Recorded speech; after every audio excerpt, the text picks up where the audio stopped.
They used to say things were as safe as houses, but finding safe, secure, affordable housing for all Australians has become a national imperative. This is a game changer for Queensland is leading the way. We've had the housing 55,000 social and affordable homes. We're investing more in social and affordable while we housing. deliver our big social housing. More social and affordable housing. Australia has been promised a solution to the housing crisis. Not public housing as we once knew it, a new kind of affordable housing, delivered with private developers, public money, and big investors. The fundamentals here are right, and that is lots more affordable housing for people who desperately need it. But the promise is already breaking down. Some are not affordable to the renters they're meant to help. Some are temporary. Some are sitting empty. I think the real thing you'd say is it's bullshit affordable housing. It's not affordable, and I think it's almost cruel to label it that way. I think it makes no logical sense because it's actually not addressing affordability. It's just creating a discount to market. Governments are rewriting planning rules, giving billions of dollars in subsidies in a rush to build tens of thousands of discounted rental homes before the end of the decade. What is the return to the public purse? It can't just be about government money being used to prop up private balance sheets. We test the promise of affordable housing. Who can actually afford it? Who's making money from it? And what are governments giving away in return?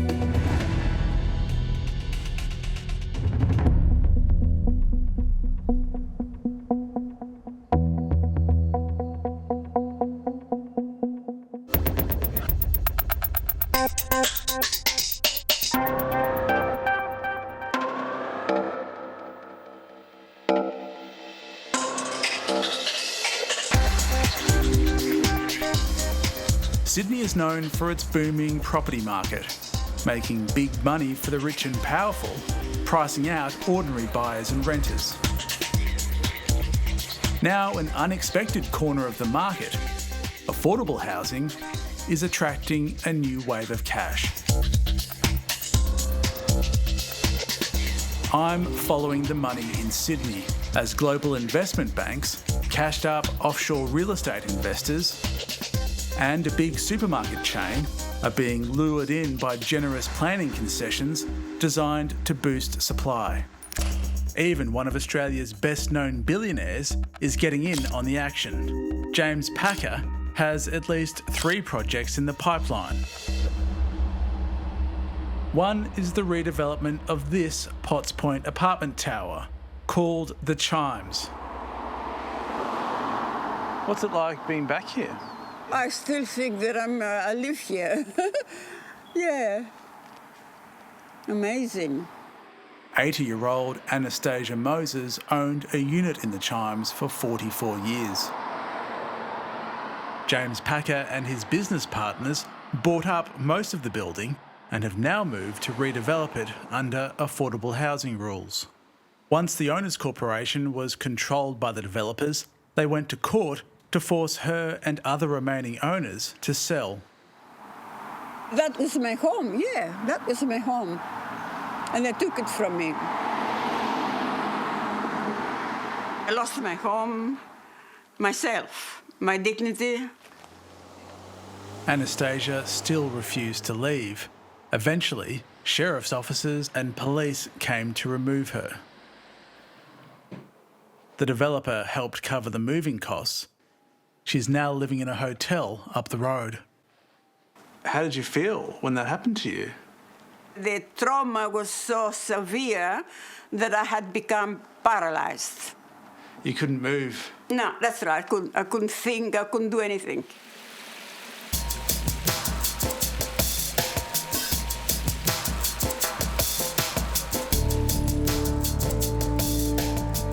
Anastasia has lived in the area since the 1960s, when she worked as a dancer in nearby King's Cross. What was this area like then? Oh, it was like a jungle. All I was doing is dancing. A little bit of acrobat, you know. Now I couldn't even lift my leg now, you know. Oh, yes, a little bit, yeah. A little bit.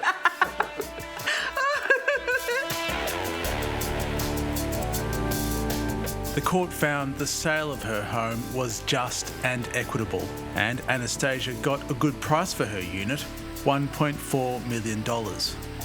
But fees from a trustee appointed to sell her home, as well as legal costs, swallowed up around $200,000. She's now looking to buy a new home, potentially leaving the area and the community she loves. King's Cross is for everybody, especially for people like myself who like to be free, to have their freedom. I can go out on the streets and buy a hamburger at midnight. I like that.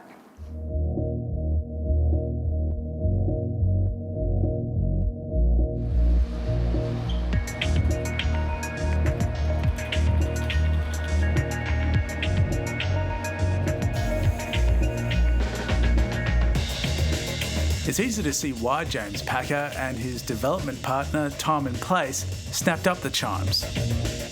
Harbour views in one of the most expensive pockets of Sydney. Yet the government's own assessment of the building shows it's relatively cheap for the area. That's why there's been a backlash to their plan to demolish this building of 80 one-bedroom and studio units and replace it with just 23 affordable apartments and 21 luxury homes. New planning rules allow the developers to build well above local height restrictions if they devote at least 10% of floor space to affordable rental housing for at least 15 years. The Chimes redevelopment proposal dedicates 15% floor space to affordable housing, but opponents say redeveloping it this way will result in a net loss of affordable homes on site. It's heartbreaking that in a housing affordability crisis, the priority of property developers is to kick older women out of the homes they own to make a buck. That's not what we need to solve the housing crisis.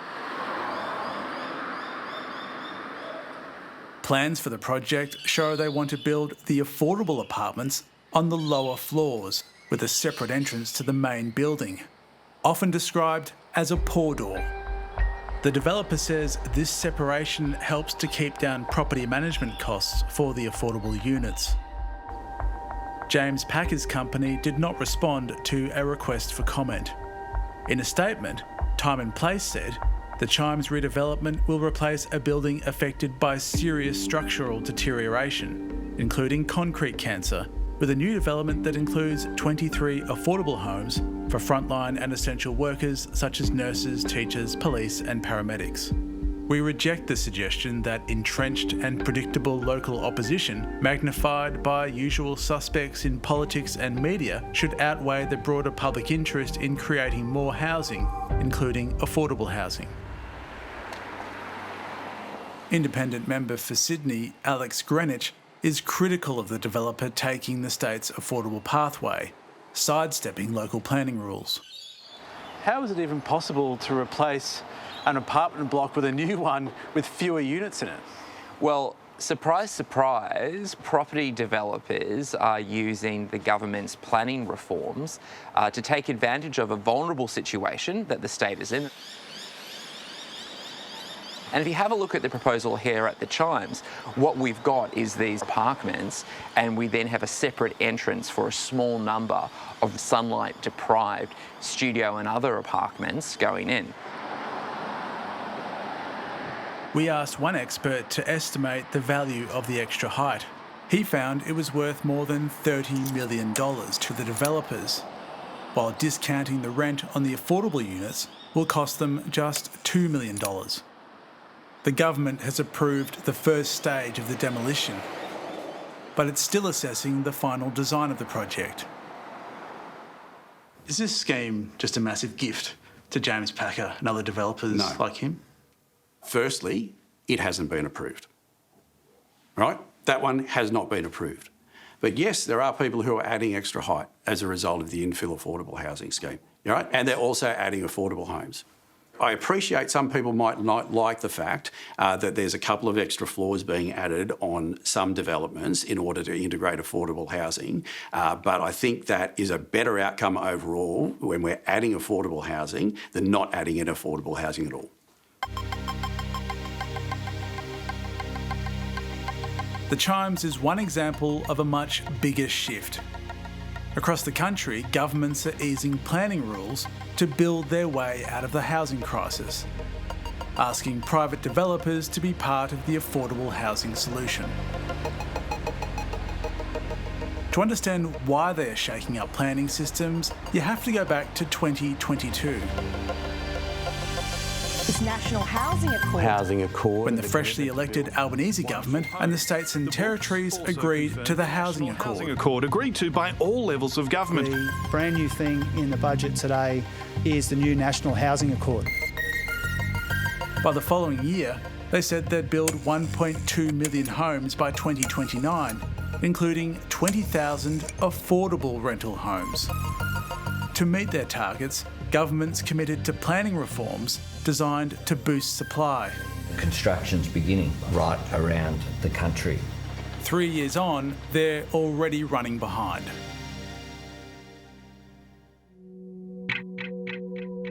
Now a moment to explain what affordable housing even is. Or at least try. Part of the problem is there's no national agreed definition. It's different to public housing, where governments build and rent out homes to people on low incomes. Sometimes called capital A affordable housing, this model pegs rents to tenants' incomes in some cases, but most of the affordable housing we looked at sets rents at a discount to market rates. And when the market rent is already unaffordable, a discount may not be enough. I think probably the real thing you'd say is it's bullshit, affordable housing. Affordable housing is being defined as affordable because it's 20% cheaper than market housing, than the market rent. But in many places, for many households in New South Wales, that's still very unaffordable.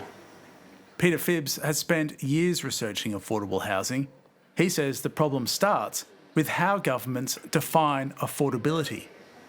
Okay, it's better than nothing. It is a discount to market, but it's not really cheap enough to target the people that really are in housing need. I've been looking through real estate ads for affordable housing, and a lot of them are more expensive than I expected. I did read that the rent is supposed to be set at like the discount to the official market rate. Is that what you use, or do you use other comparable rentals in the area? So there's nothing stopping you. So even if somebody was paying, 40 or even 50% of their income, you could still rent it out to them. You could. Okay, thanks for your time. Okay, bye. Well, that was really interesting.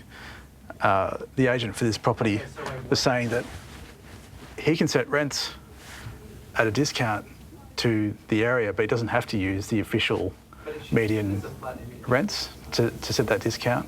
He also said that there's nothing stopping him from renting out this unit to someone who'd be paying more than 30% of their income, 30 or 40% potentially. So it's hard to see how this is really affordable. We wanted to find out if this was an isolated case. We have analysed about 2 months of real estate listings for affordable housing advertised under existing state rules. In Victoria, none of the homes advertised were affordable for single people on low incomes or couples on very low incomes. In New South Wales, less than 20% were affordable for single people, including single parents on lower incomes. But for a single person without kids, there were only 3 properties that wouldn't put them in rental stress. So if this system is designed to benefit people on low and very low income households, do you accept that this model isn't delivering on its promises? Look, we can always do better, and we will do better, and we're continuing to improve that system. But the reality was that we had nothing in place in New South Wales before this government. Right. That's the previous government. We're talking about the current government. But, I mean, but you can't look at 3 years in isolation of this. But these are your government's guidelines. Yes, there's been massive improvements in the way that affordable housing has been. We didn't even have the legislative power in place when we came to office to track and manage the number of affordable homes in New South Wales, let alone anything else. This was something that was grossly neglected under previous administrations. We're turning that around. Of course, there's more to do. There's always more to do. We'll continue to make improvements, and that's why we're reviewing those guidelines, working with stakeholders at the moment. Around Australia, there's no consistent rule book for setting affordable housing rents. In New South Wales, operators have flexibility in how they calculate the discount.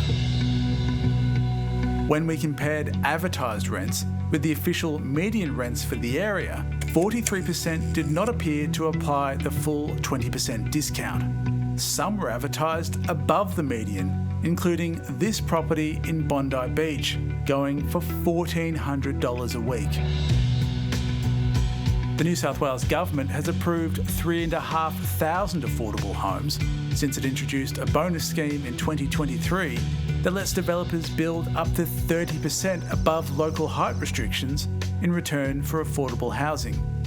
And nearly 6,000 are currently being assessed. Who's winning here? At the moment, the developers are winning.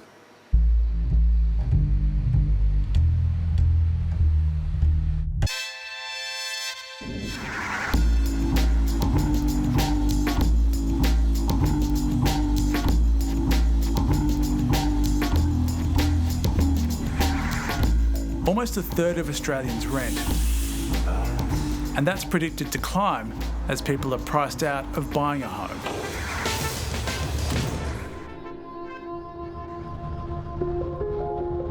On top of that, rent prices are surging across the country, up 58% over the past decade.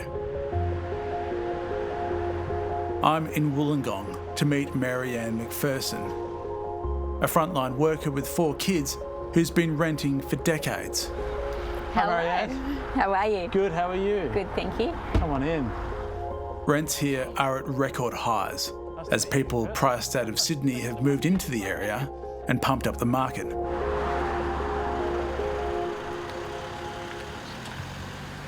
Have you ever tried to work out how much of your income you're spending on rent? Yeah, each fortnight. To live in the house that we're in, it's costing me more than half of that every fortnight. I had savings, I had money set aside for, not a lot, but, the rainy day fund for if I wanted to move or if I needed to move again. And over the last 6 months, that's gradually disappeared. We've got multiple buildings all along here that are going to have affordable housing in them. And that would have a big impact, wouldn't it, do you think, in the area? That many affordable units? You would think. You'd like to think. Yeah, I guess it depends what the prices are. Well, that's right. Who's defining affordable? Marianne longs not just for affordability, but security. When people measure their kids each birthday and write it on the doorframe? Oh, my kids have never had that. You can't draw on the doorframe of a rental. Trying to maintain stability for your kids and have them still feel like it's home. It's a lot, and it's a bit heartbreaking as a mum.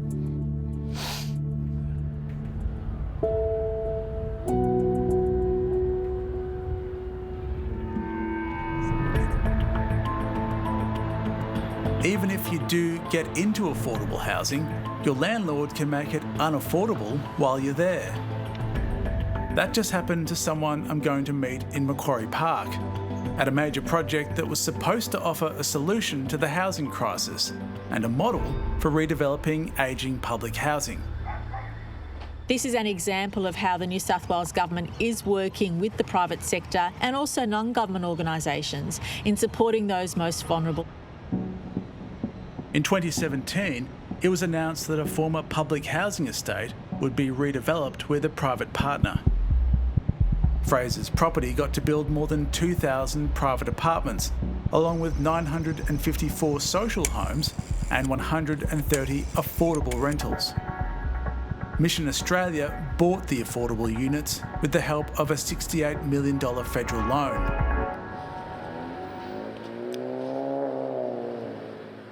When the affordable housing building was opened 2 years ago, Sarah Hutt was one of the first tenants. How did you feel when you first walked in here?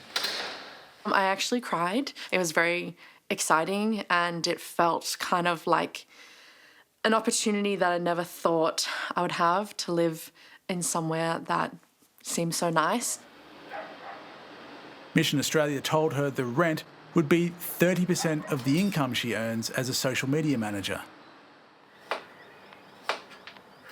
It felt too good to be true, but there was these people that were saying it is, and you just pay 30%, and here it is written down, and that's all we're asking from you. And I just said, great, okay, this is amazing, and let's do it. But in May, Mission Australia told Sarah it was recalculating her rent. They told her she'd have to start paying 75% of the market rate for her apartment, a change Mission Australia is allowed to make under New South Wales guidelines. So how much has your rent gone up by? It's gone up by almost $100. $100? A week. Almost. It's still under that, but still that's a lot a week. Can you afford that? Not really. It's definitely going to put me in rent stress again. What if I have to go to the dentist? What if I have to see my psychologist? It means Sarah will pay about 35% of her income before tax. And if market rents keep rising, her rent could rise too. What's been the impact of this for you? It's been very stressful. Sorry.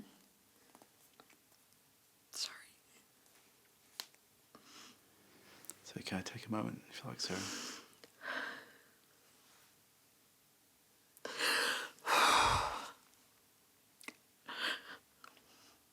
It's been really hard. I've had a lot of medical expenses in the last few months as well, and really expensive medications I've needed. And so to think I would have to maybe decide between not buying the medication I need because I have to pay rent is really hard. And this affordable housing tenant is saying that she's now having to decide whether to pay for medication or pay for her rent. Well, is that a choice that she should have to make? I would encourage her to speak to her community housing provider. Right. Well, she is. Right. And she hasn't been able to get a response from them. Well, I would encourage her to continue to work with her community housing provider. She's looking at moving out. I mean, they're not explaining to her what's happening. They've made a decision. If I could finish, sure. If you wouldn't mind, thanks. I would encourage her to work with her community housing provider. Oftentimes there is a need to provide additional evidence, same with social housing and the like, to make sure that the rent is set in an appropriate level. But does it concern you that somebody's having to make that choice? Of course it does. Of course it does. I mean, you'd be crazy if you didn't, right? So it concerns me more too that people can't get into housing at all. It concerns me more that at the end of the last government, we ended up with more people on the social housing waiting list and virtually no affordable housing in the system. After Sarah pressed again for an explanation, Mission Australia told her how it calculated her new rent. In a statement, they've told us they're switching everyone in the building who was on income-based rent to market-based due to the high costs of delivering and managing affordable housing to ensure the ongoing financial sustainability of this vital project. These changes are occurring in line with tenancy legislation and the Affordable Housing Ministerial Guidelines.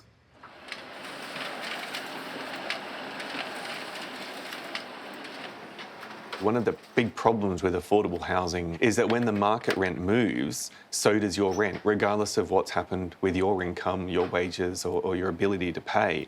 And so we have often seen this where the rent was set at the reduced market, you moved in and it was at 30% and it was relatively affordable for you.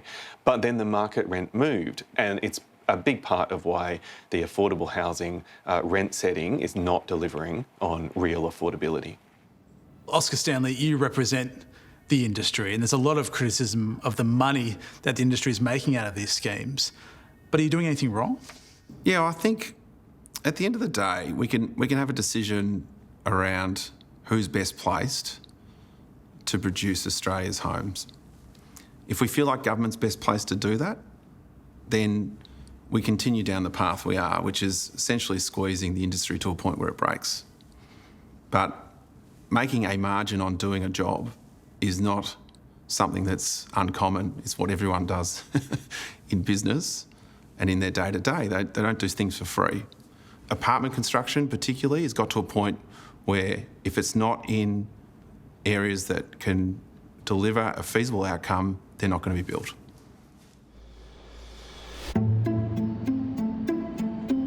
The problems are not confined to New South Wales. In Victoria, the same promise, faster housing in return for affordable homes, is being tested in a different way. The state government started an affordable housing push in 2022 with a bold plan to force property developers to pay for it.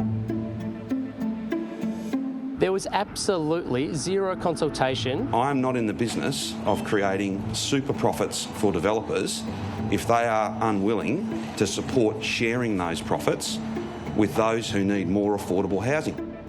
It was very ambitious. Victoria was at the forefront of housing policy reform back then. It was quite exciting. The state government said, we will reform the planning rules to make it easier and quicker to build. You will make more money, developers, and out of that we're going to charge a tax, and that tax will go into a dedicated fund to make sure that our social and affordable housing stock grows. For pretty clever policy work. 2 weeks later, the government dumped the policy after pushback from developer lobbyists in an election year. This legislation, this proposal for a levy and the associated planning reforms are finished. The government returned the following year with a new social and affordable housing plan.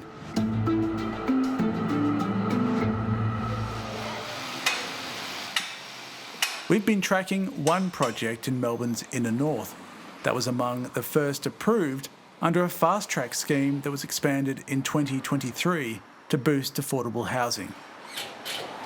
It originally included 10% affordable housing on site.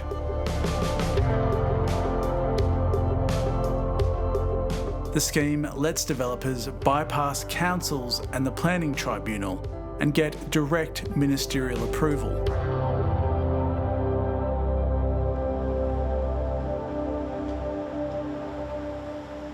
The scheme gives developers a choice.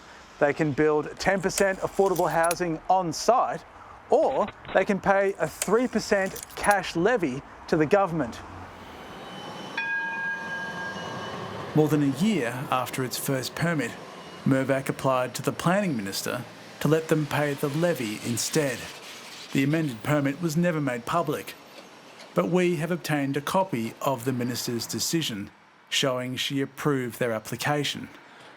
There will no longer be any affordable housing in the building. What was their explanation for that? Well, this is about ensuring that we are getting houses built. Yeah, but what was their explanation for why they had an alteration to their planning permit? Well, it's a choice for developers about whether they make a contribution. But what was their explanation? It's obviously a choice, but what was their explanation for why? Well, that was on a choice for them around the way they were managing their project. So it's a matter for them. What is important for me and for Victorians is that we have a pathway that enables the development more quickly of good projects that are going to deliver more homes. In a statement, Mirvac said it supports the delivery of affordable housing in line with state and local planning requirements. And across its portfolio, it has delivered hundreds of affordable homes, both on-site in partnership with government and community housing providers, and through financial contributions to state and local governments.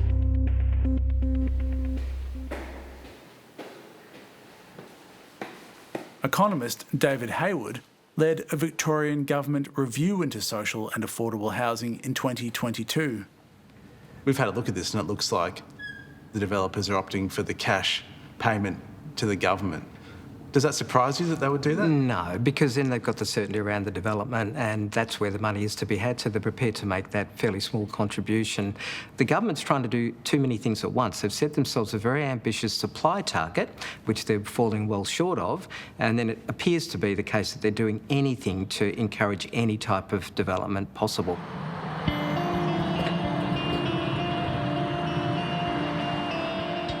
In one case, planning documents show why paying the levy is attractive for developers. The developer behind a fast-tracked project to redevelop this site said it would be about $2 million cheaper to pay the levy than build affordable housing on site. Other developers haven't made their calculations public. But you can guarantee that in each case, the cost to the developer to get access to all the benefits of the scheme, a fast track, getting greater height and density in some cases, the cost to them is exactly the same whichever pathway they choose? It has been calculated as an equivalent cost. The calculation's the same, but is the cost the same to them? Well, you'd have to look at each individual project that's what you're doing, right? to identify that. But the objective behind this is that they're equivalent contributions, whether a developer chooses to provide that by dwelling numbers or whether they choose to provide that as a contribution to the Social Housing Growth Fund. How much money is in that fund? You'd need to speak to the Minister for Housing around that. The Development Facilitation Program Pathway has contributed $30 million towards that Social Housing Growth Fund. And has that money actually gone in or is that projected? So that will go in through the project. So it's not there yet? That will go in through the project. So committed through the projects, yeah. No developer money from the Fast Track scheme has been paid into the Social Housing Fund because none of those projects have been completed.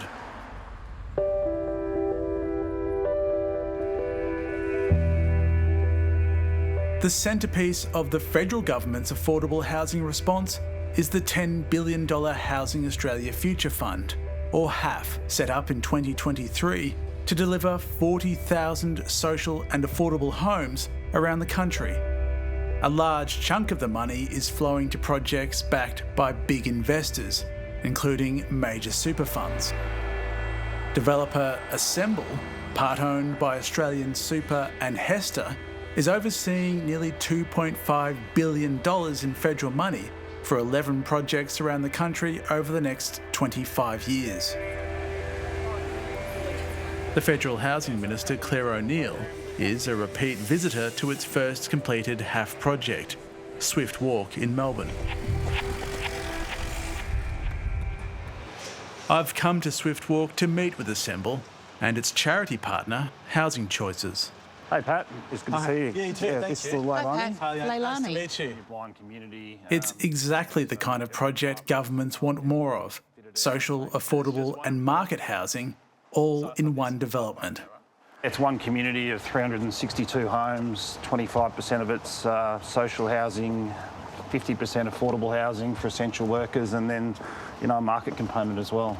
And so the people in the social housing and the affordable housing and the market housing, they can't tell who their neighbours are, right? No, absolutely not. The houses are all the same.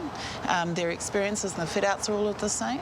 What happens to these homes after 25 years? So at the conclusion of the 25 years, what Assemble and Housing Choices Australia have committed to doing is maintaining 100% of the social housing in perpetuity, and then we'll work with the affordable housing tenants, towards the conclusion of the 25-year period, which will need to obviously transition some of that housing to market housing after the subsidy runs off. But even here, the model is being tested. On the day we meet, there are still 18 affordable units being advertised for rent at Swift Walk, 7 months after it opened. But what's going wrong there? How is it possible to have units empty 7 months after the construction's finished? So I think having 95% of the subsidised housing full of tenants, 100% of the social housing's been allocated to, to people eligible for social housing in Victoria. And then we've got, a few homes left over, about sort of 10% of the affordable housing that we're just working through the allocation process for. the vacancy rate in Melbourne is about 1.5%. Yeah. I mean, if you've got 10% vacancy in the affordable housing, does that tell you the model might not be working? Yeah, no, we're just, and I think, a 6-month period to sort of lease up, we're well over 80% leased in the affordable housing now. I think the model's working really well, and I'm confident over the next sort of 6 or 8 weeks we'll find tenants for those homes.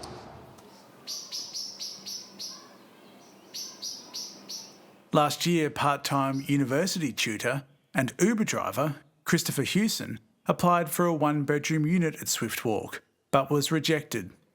Reading between the lines of that rejection email, it seems like they were saying that your income was too little. Yeah, I think so, but I emphasised in the documents I sent that I was paying more rent where I was currently living, and I wanted to move to Assemble to save money.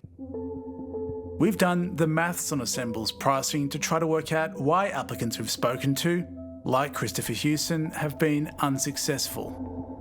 Swift Walk has an income cap of about $73,000 a year for single people. But Assemble says tenants shouldn't spend more than 30% of their income to live in one of their affordable units.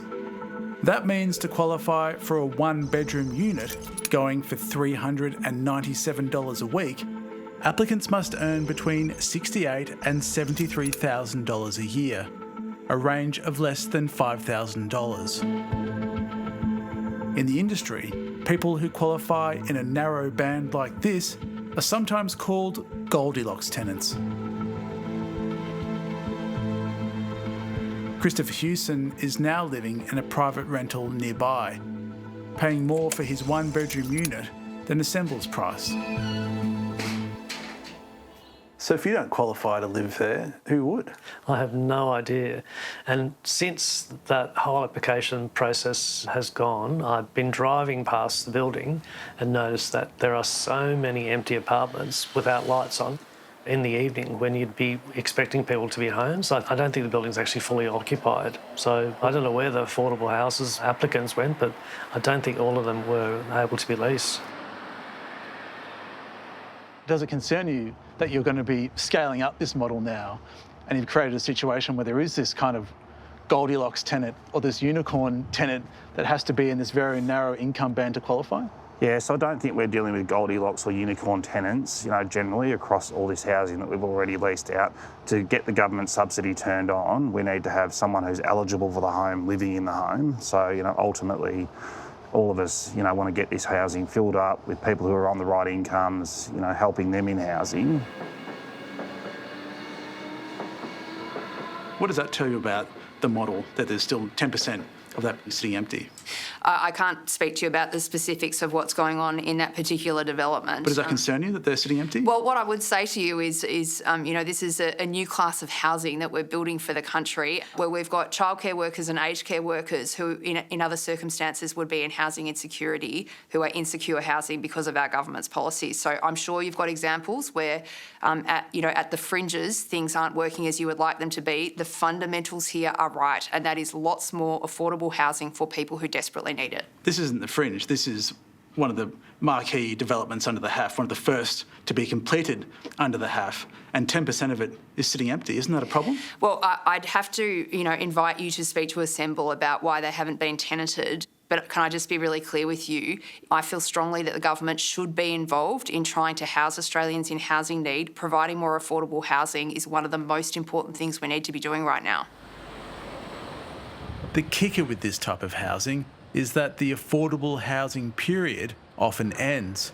While half affordable homes last for at least 25 years, for developer schemes, it's typically around 10 to 15 years. And are these 4 beds? These are all 4 beds? Now, a powerful industry voice is making a remarkable intervention. Susan Lloyd-Hurwitz, former Mirvac CEO, now chair of the federal government's National Housing Supply and Affordability Council, argues new affordable housing should be permanent. I think we should have it in perpetuity. I think if you're going to have affordable housing, it should stay affordable, because if you have a system where you're building affordable stock and then you're taking it away, you're chasing your tail the whole time, trying to increase permanently the stock that we need for our most vulnerable members of society. She also questions whether affordable housing rents should be pegged to market rates.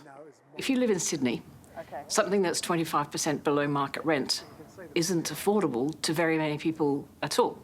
So in the true English sense of the word, plain language, that's not affordability. And so I think we need a rethink around how we define affordability, what eligibility is. It's different all around the country. It should be standardised. Do you think it should be left to the private sector to be building this much affordable housing?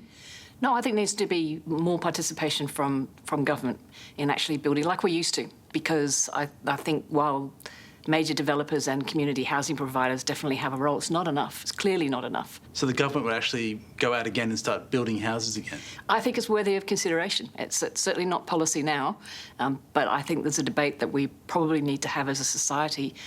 It's not enough just to have the major developers with all the will in the world. It's not enough just to have small community housing providers. I think it needs a debate. Do you think generally for affordable housing it's a good idea to peg affordable housing rents to market rates when you've got a market that's out of control? Look, I think that's a really legitimate question. As you know, with social housing, we peg rents in social housing to income, not to market rents. This is the way that affordable housing's always been done in Australia. I think it is generally a workable model, but I think when you're talking about building housing in areas where you've got extremely high market rents, it does create difficulties. I'd just say generally, if you're trying to point to challenges around how we set rents in affordable housing, how we think about who is eligible for affordable housing, I think we've probably got, most of those questions well answered at this stage. But of course, in an emerging form of tenancy like this, there are still some things that we need to work together with states and territories to get final answers to. If the government did change this model. But any change to the current model could face pushback from the property industry. If they had to be permanent, would that make it unviable for developers? Yeah. It would. Or you could do one project and then you'd be stuck there. Industry is up for delivering social and affordable housing. We're asking for more work. There's capacity in the system to build more houses, but it has to be viable.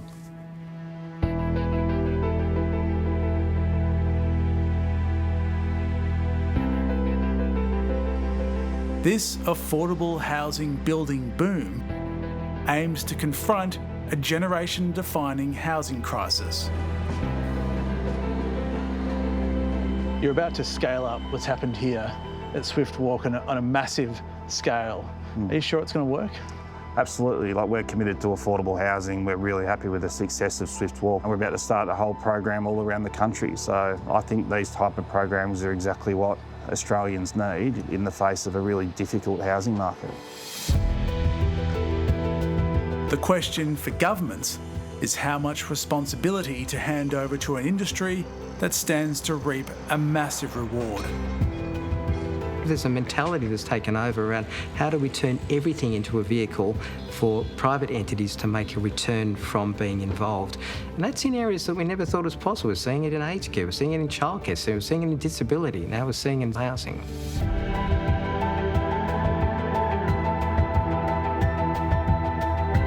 It's not affordable, and I think it's almost cruel to label it that way, because then people like myself and people more vulnerable come in here with the hope of security and comfort, and then that very quickly actually gets revealed to not be the truth.